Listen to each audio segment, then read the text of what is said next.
So many things went wrong aboard Titanic. Many believe we were ill-fated, doomed right from the start. I don't agree. A man makes his own fate. The mistakes leading to the Titanic disaster were simple, straightforward, and easily remedied, like so many things are with the benefit of hindsight. If I could go back, what would I change? What would I do differently? Where would I even begin? Enough gunk has coaled the surface of these gloves home that they could probably withstand a bite or two. Let's just move Snappy out of the way.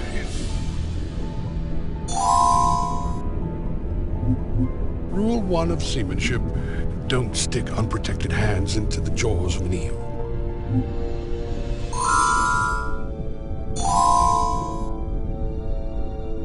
This was Titanic's accelerator. It controlled the amount of coal stoked, and thus the amount of power sent to the turbines. It's missing the hinge. There. Still fits, even after all this time.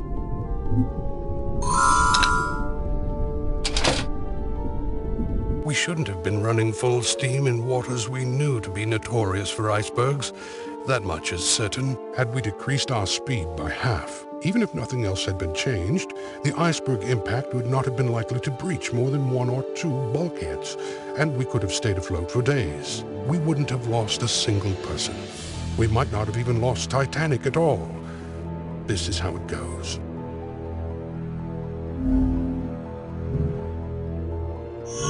Determining a ship's course is far from an exact science, but science does play its part. Currents, weather systems, and other fairly predictable impediments are accounted for as much as possible. Without a doubt, crossing so near Newfoundland was a concession made for the sake of time. A more southerly route would have presented far fewer hazards at the cost of a few additional hours of travel. The risk was deemed acceptable by those at a higher pay grade than I.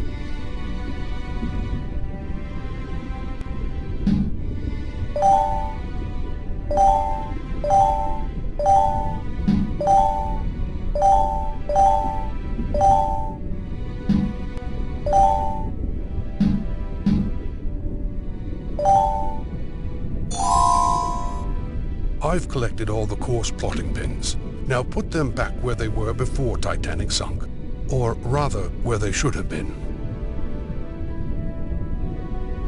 This is the map we used to plot our initial course, and all subsequent course changes and corrections.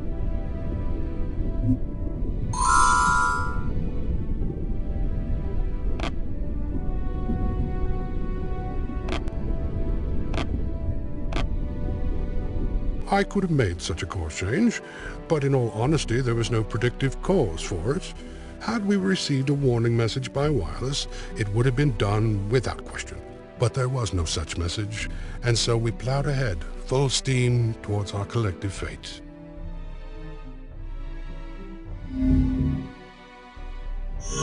At the time of Titanic's fateful voyage, the wireless radio was still considered a newfangled contraption. No sailor worth his salt relied on them much. They were an adjunct, not a necessity. This was short-sightedness on our part. The wireless transmitter and receiver aboard Titanic was not even owned by the White Star Line. It was owned by a private company, and it was their charge to serve the passengers, not the crew.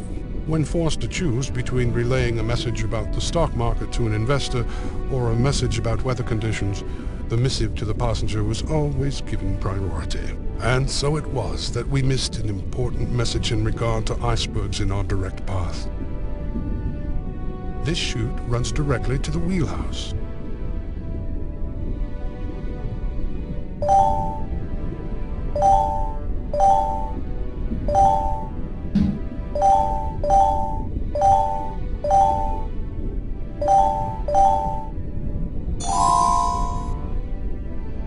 A recommended course change. You would think this message would have warranted some serious attention. Had we received that message, Titanic would have almost certainly made it to New York Harbor without incident. I cannot blame the Marconi operators. They were simply following their own orders. The system was to blame. And although the tragedy of Titanic was instrumental in fixing the very system that doomed her, it is the wish of every captain that such cautionary tales not be woven on their watch. So it goes. Titanic's outer hull was comprised of thousands of sheets of riveted steel. It was quite literally a patchwork of metal. It sounds a little disconcerting, but this was the only method of shipbuilding on that scale available at the time. Had the rivets been hot-stamped, that is to say, had the steel that they were driven into been heated after they were stamped, the joints between plates wouldn't have been so susceptible to the cracks that allowed the ice to penetrate as deeply as it did. Just another simple step that could have saved hundreds of lives.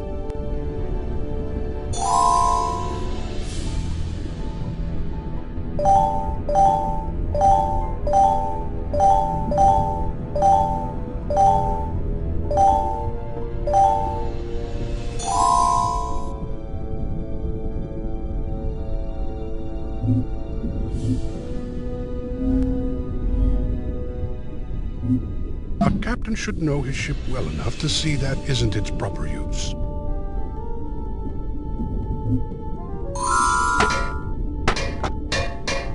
That's where they belong, but they need something substantial to keep them in place under the pressure.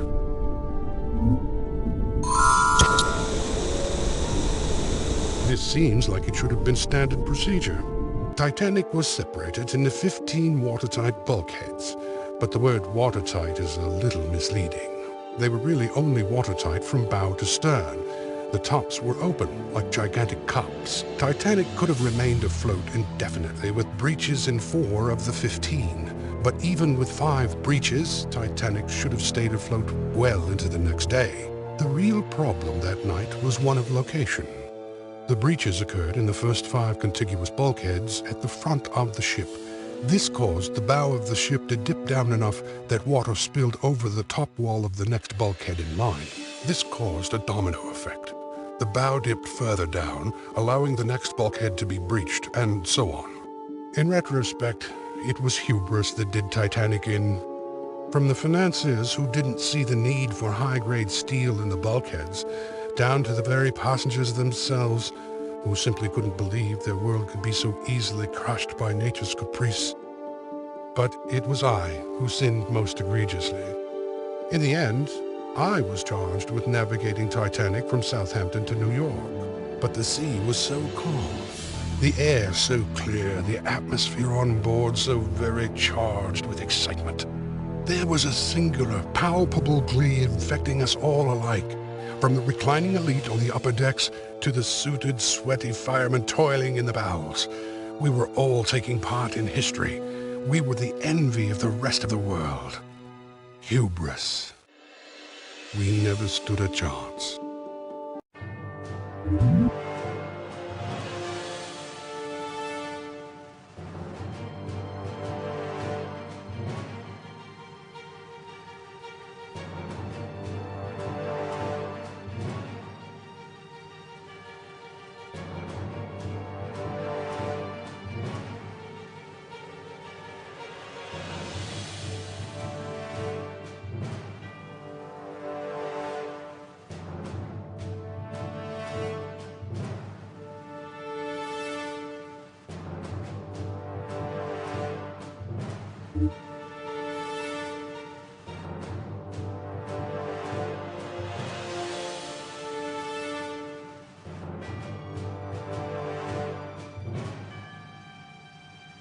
Mm-hmm.